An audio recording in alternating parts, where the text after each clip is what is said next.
इस धन को कोई नहीं, भाई बांट नहीं सकता, राजा ले नहीं सकता, चोर चुरा नहीं सकता। न भारती भाज्यम न राजहार्यम न चौरहार्यम न चभरकारी। भाई बांट नहीं सकता, चोर चुरा नहीं सकता है, राजा कर के रूप में ले नहीं सकता है। तो जो ऐसे धन को अपना धन मानते हैं वो क्यों चिंतित हैं? कथम, जल्दी बताइए। नोचितम वद कारणम, ये उचित नहीं है नारद जी, जल्दी बताइए क्या समस्या है आप। तब नारद जी ने कहा अपने अग्रजों ऋषि कुमारों को प्रणाम करते हुए कि सुनिए, मैं सत्संग की इच्छा से सारे संसार में विचरण कर रहा था। मुझे सत्संग का आनंद चाहिए था। सभी तीर्थों में गया, पुष्करम च प्रयागम च काशीम गोदावरीम तथा हरिक्षेत्रम कुरुक्षेत्रम श्रीरंगम सेतुबंधनम। सब जगह गया मैं, प्रयाग गया, हरिद्वार गया, पुष्कर गया, लेकिन कहीं भी मुझे तीर्थों में जाके शांति नहीं मिली। दर्शन कीजिए, सत्संग तीर्थों में नहीं मिला तो नारद जी की चिंता और बढ़ गई। तो नारद जी सोचे चलो संतों के पास चलते हैं। तीर्थों में तो नहीं मिला सत्संग लाभ, संतों के यहां पर चलते हैं। तो संतों के यहां जब नारद जी आए और परेशान हो गए। क्यों? क्योंकि पाखंड निरता संत, संत पाखंडी हो गए। ये नारद जी कह रहे, संत पाखंडी हो गए। परिभाषाएं बदल गई महाराज, परिभाषाएं बदल गई। कैसी बदली परिभाषाएं? दर्शन कीजिए। संतों के यहां जाके भी आनंद इसलिए नहीं हुआ क्योंकि परिभाषाएं बदल गई थी। एक आश्रम से गुजर रहे थे नारद जी, तो पूछे ये किसका आश्रम है, किसका बंगला है? तो उत्तर आया ये त्यागी जी महाराज का बंगला है।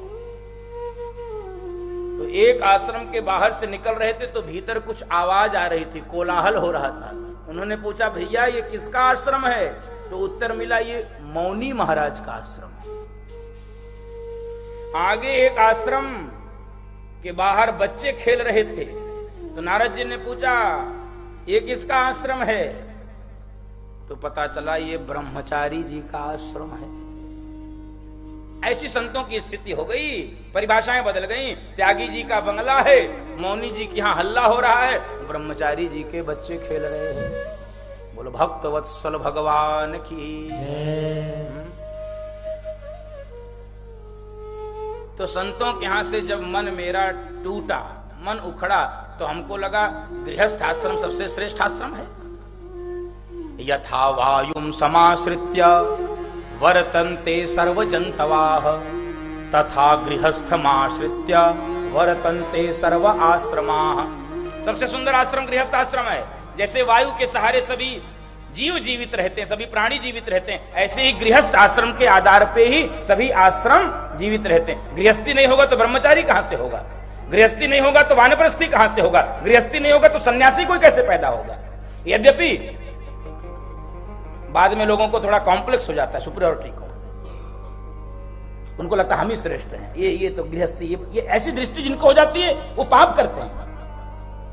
मैंने देखा ऐसे लोगों को, अरे ये बाल बच्चे वाले इनको दूर रखो। अरे भाई तुम भी किसी के बाल बच्चे हो। ये वृत्ति ठीक नहीं है, ये कॉम्प्लेक्स ठीक नहीं है। तो सबसे मुख्य आश्रम तो गृहस्थ आश्रम है। नारद जी ने सोचा चलो गृहस्थियों क्या चले देखे क्या है।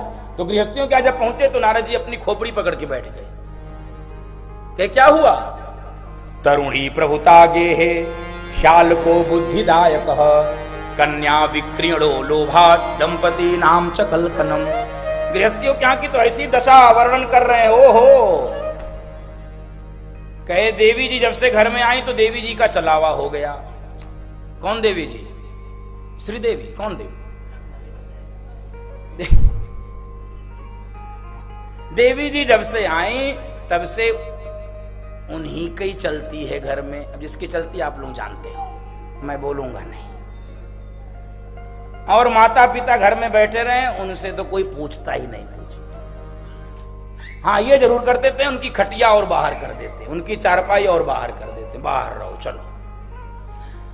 और क्या गृहस्थियों क्या का वर्णन कर रहे हैं नारद जी। घर में कोई काम काज है, घर में कोई शादी विवाह, कोई उत्सव, कोई मांगलिक, कोई पौराणिक, कोई कथा प्रवचन है, तो बूढ़े माता पिता से राय नहीं ली जाती, ससुराल से साले साहब को बुलाया जाता है।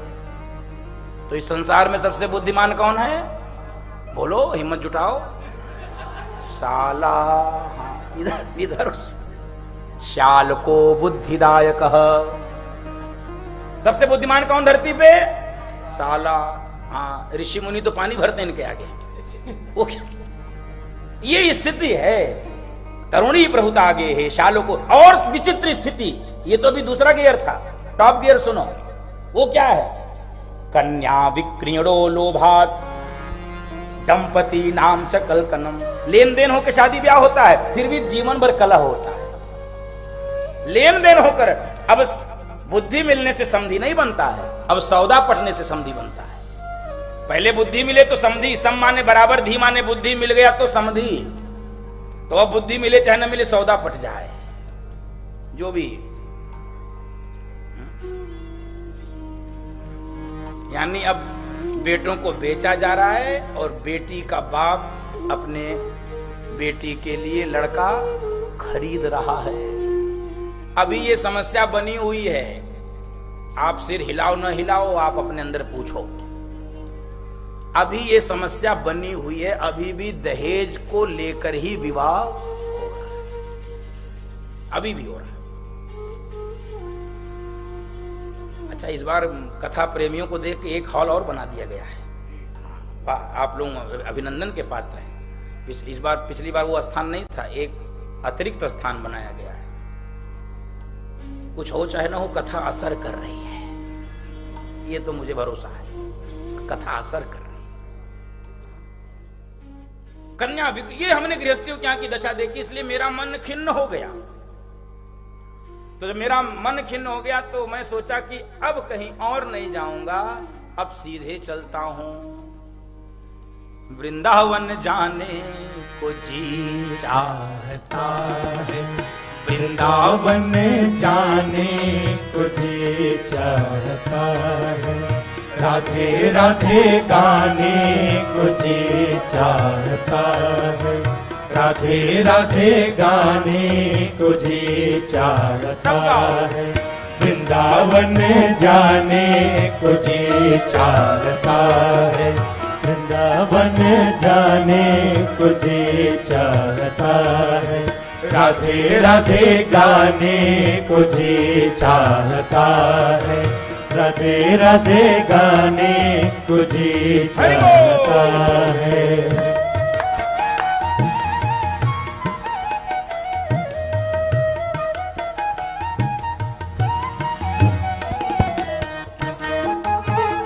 वृंदावन धाम की जय हो।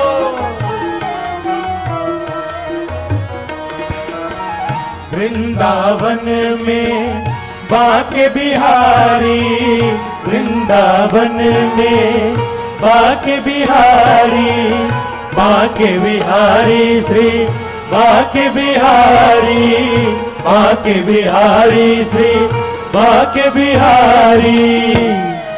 नैना लड़ाने को जी चाहता है, नैना लड़ाने को जी चाहता है, राधे राधे गाने को जी चाहता है, राधे राधे गाने को जी चाहता है।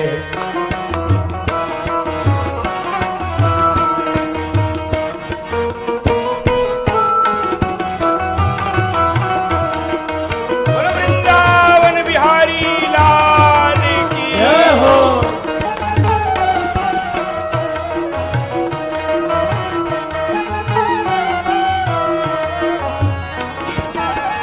वृंदावन में यमुना महारानी, वृंदावन में यमुना महारानी, यमुना महारानी श्री यमुना महारानी, यमुना महारानी श्री यमुना महारानी। गोता लगाने को जी चाहता है, गोता लगाने को जी चाहता है, राधे राधे गाने को जी चाहता है, राधे राधे गाने को जी चाहता है। ब्रज धूली ही प्राणों से प्यारी लगे, ब्रज मंडल मोहे बसाए रहो, रसिकों के सुसंग में मस्त रहूं,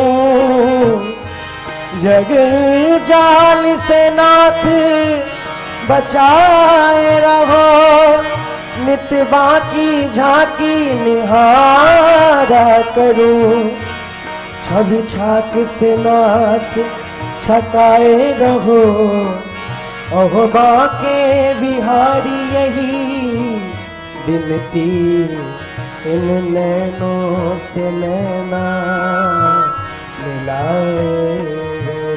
हाँ जी। राधे राधे गाने को जी चाहता है, राधे राधे गाने को जी चाहता है, राधे राधे गाने को जी चाहता है, राधे राधे गाने को जी चाहता है, राधे राधे गाने को जी चाहता है, राधे राधे गाने को जी चाहता है, राधे राधे गाने को जी चाहता है, राधे राधे गाने को जी चाहता है। तो नारद जी वृंदावन में आके यमुना जी के तट पे, और जब वहां यमुना जी के तट पे पहुंचे, तत्राश्चर्यम मया दृष्टम श्रूयताम तन्मुनीश्वरा, एका तु तरुणी तत्र विषण्णा खिन्न मानसा। एक मैंने आश्चर्य देखा, नारद जी कह रहे हैं सनकादिक ऋषि से। जब मैं यमुना जी के तट पे पहुंचा तो तत्राश्चर्यम मया दृष्टम, एक मैंने आश्चर्य देखा। क्या? एक देवी जी बैठ के रो रही थी, उनके सामने दो अचेतन बुढ़े पड़े थे, और कुछ देवियां इनको हवा कर रही थी, कुछ पानी पिला रही थी, और ये देवी जी बहुत रो रही थी। तो संत का हृदय तो नवनीत समाना, तो मुझे पीड़ा हुई। मैं सोचा कि चलो देवी जी के दुख को समाप्त करने के लिए कुछ प्रयत्न करूं, लेकिन फिर मैं इसलिए अपने को पीछे कर लिया कि देवी जी हैं, न जाने कब रोने लगे कब हंसने लगे। तो मैं सोचा भी बीच में जाऊं, हो सकता है डांट भी मिल जाए। तो मैं मन में अनेक संकल्प विकल्प लेकर मैं देवी जी को छोड़कर जाने लगा। तो जो मुझे जाता हुआ देखा तो देवी जी ने आवाज दी, भो भो साधो क्षणम तिष्ठ मच्चिंतामपि नाशय।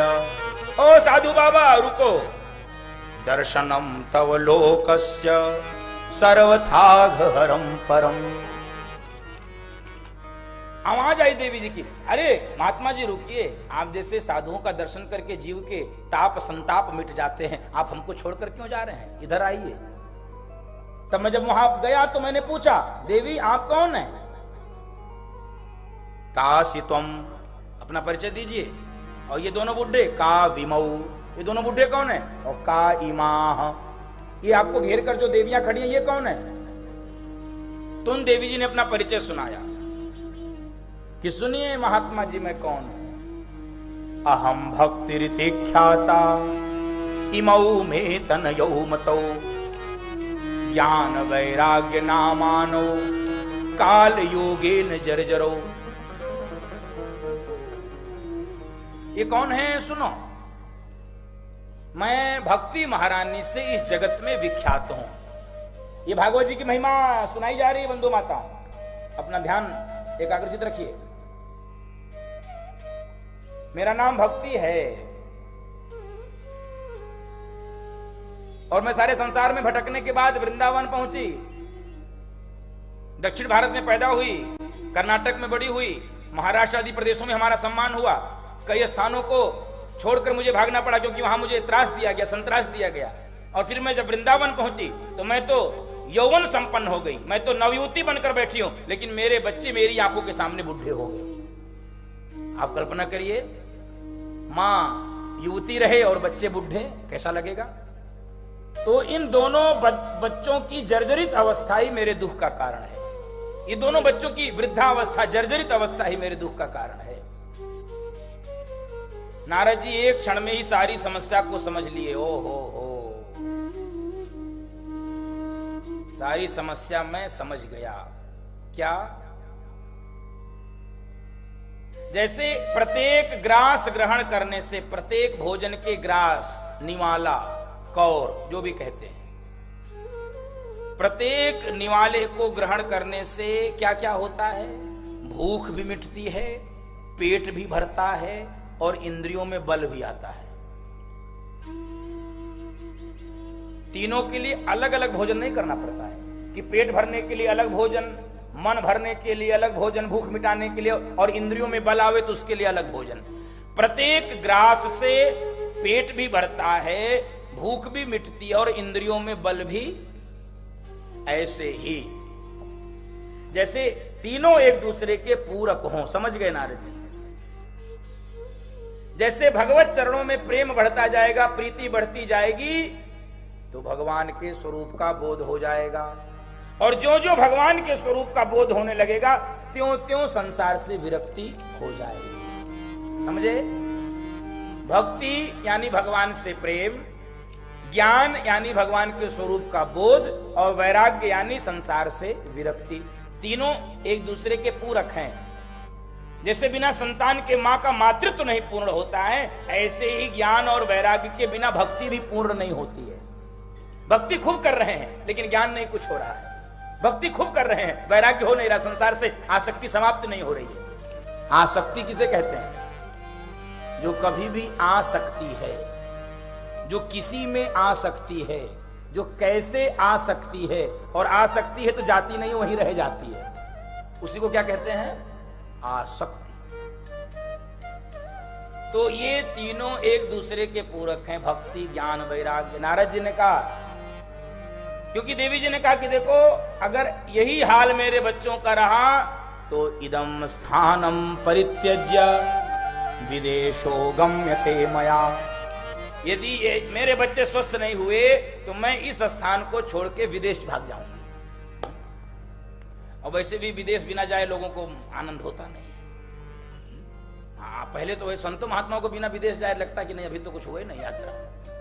तो आजकल ऐसा।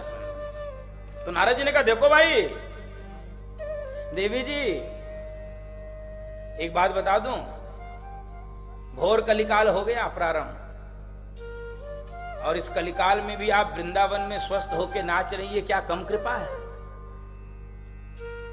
आपको क्या लग रहा है? सारे सदाचार लुप्त हो जाएंगे कलिकाल में। गोस्वामी जी ने भी बड़ा भीषण वर्णन किया है कलिकाल में। उस कलिकाल में भी आप स्वस्थ होकर यहां पर वृंदावन में, तो धन्य है वृंदावन की भूमि कि कम से कम यहां पर भक्ति महारानी नृत्य कर रही है, अभी भी स्वस्थ हो रही है। इस कलिकाल में बहुत कठिनाई हो जाएगी। तब तुरंत प्रश्न पूछ दिया भक्ति महारानी ने कि जब कलिकाल इतना दुष्ट था तो महाराज परीक्षित ने क्यों स्थान अपने राज्य में दिया? जब कलिकाल इतना ही दुष्ट था तो महाराज परीक्षित ने स्थान क्यों दिया? तब नारद जी ने कहा, सुनिए, कलिकाल को मारने के लिए जैसे ही महाराज परीक्षित ने तलवार निकाली, सोई चरणों में गिर गया। और ये क्षत्रिय का धर्म है, छात्र धर्म है, वो कैसे मार सकते थे? चरण में जो आए शरणागत हो गए। तो कलयुग ने कहा कि वैसे तो मैं दोषों का भंडार हूं, लेकिन एक गुण मेरे पास ऐसा है जिसके नाते आप मुझको स्वीकार कर लीजिए। और उसी गुण के नाते कलयुग को स्थान मिल गया। कौन सा गुण? जो बड़े बड़े साधन तपस्या करने के बाद फल मिलते थे, यस्य नास्ति तपसा न योगेन समाधिना तत्फलम लभते सम्यक कलौ केशव कीर्तनात्। यत्फलम नास्ति तपसा न योगेन समाधिना तत्फलम लभते सम्यक कलौ केशव कीर्तनात्। जो अन्य युगों में बड़े बड़े जप तप योग यज्ञ करने से फल मिलता था, इस कलिकाल में कैसे मिल जाता है? नाम जप से, कलौ केशव कीर्तनात्। कलयुग में इसलिए कुछ मत करो, केवल नाम जप, चलते फिरते उठते बैठते आते जाते हरिर नाम हरिर नाम हरिर नाम। लेकिन दुर्भाग्य ये है कि जैसे बंजर भूमि में कितनों अच्छा बीज बो दीजिए वो बीज नष्ट हो जाएगा, फसल नहीं होगी, फल नहीं होगा। ऐसे ही इस कलिकाल के भीषण वातावरण में जो हरि संकीर्तन नामक कोई गुण बचा था वो भी धीरे धीरे, क्योंकि जैसे कोई कीर्तन करेगा बगल वाला कहता है इससे क्या होता है, दिमाग खाते हैं। बंधु माताओं, इस युग में जो भगवान के कीर्तन का गुण है वो भी धीरे धीरे समाप्त होता है। इसलिए देवी जी आप कहीं मत जाइए, आप यहीं पर बने रहिए, चिंता मत करिए। धन्य है वृंदावन की भूमि। तो भक्ति महारानी को आनंद हुआ, भक्ति महारानी ने नारद जी को प्रणाम किया। धन्य है नारद जी। जयति जगति मायाम यस्य कायाधवस्ते वचन रचनम एकम केवलम चाकलय्य ध्रुव मत पवियातो यत्कृपातो ध्रुवोयम सकल कुशल पात्रम ब्रह्मपुत्रम नतास्मि। हे ब्रह्मा जी के मानस पुत्र नारद जी, मैं आपको प्रणाम करते हूँ। धन्य है आपके वचनों पर भरोसा करके 5 वर्ष का वह बालक ध्रुवलोक को प्राप्त कर लिया।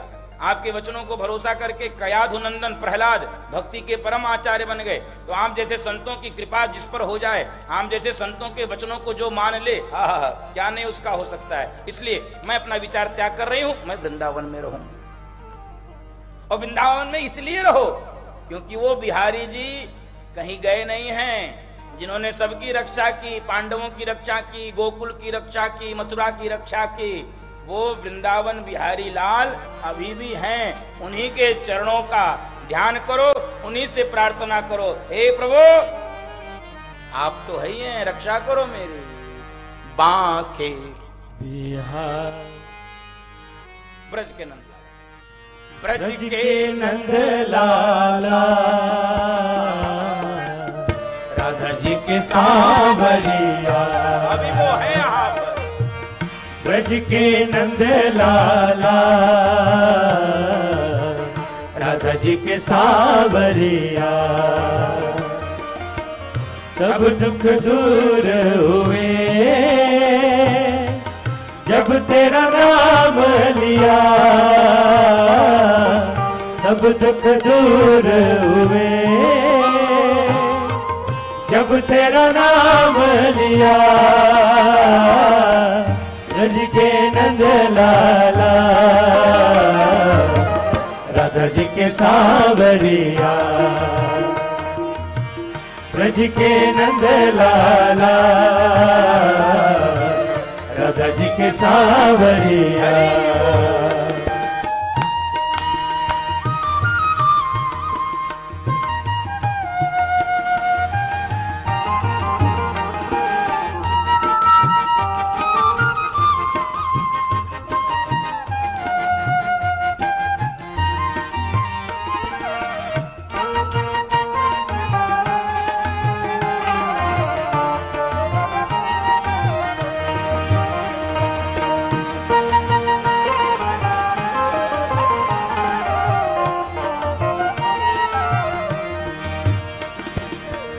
मीरा पुकारे तुम्हें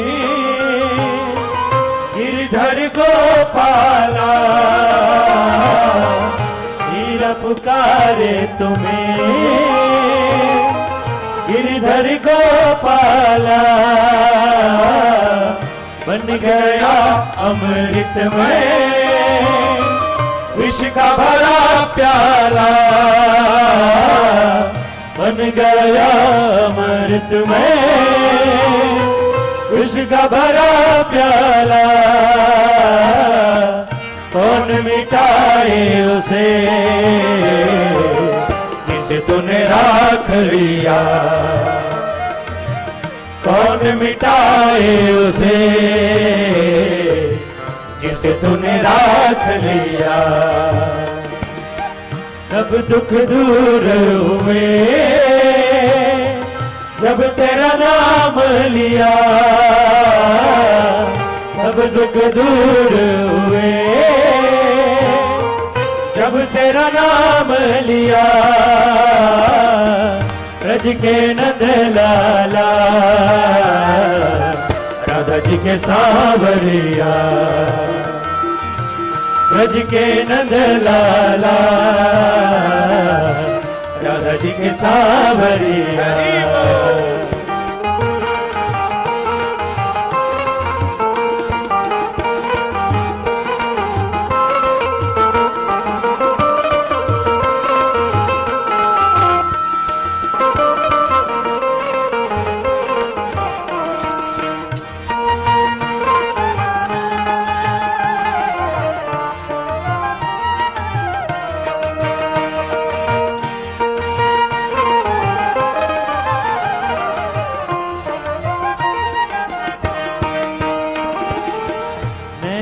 श्याम बसे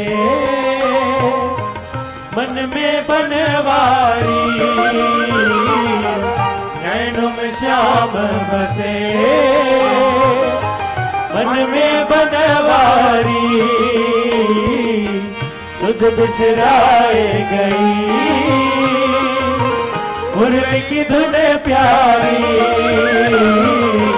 सुध बिसराए गई मुरली की धुन प्यारी, मेरे मन मंदिर में रास रचाओ रसिया, मेरे मन मंदिर में रास रचाओ रसिया। सब दुख दूर हुए जब तेरा नाम लिया, सब दुख दूर हुए जब तेरा नाम लिया, ब्रज के नंद लाला राधा जी के सांवरिया, ब्रज के नंद सांवरिया, सांवरिया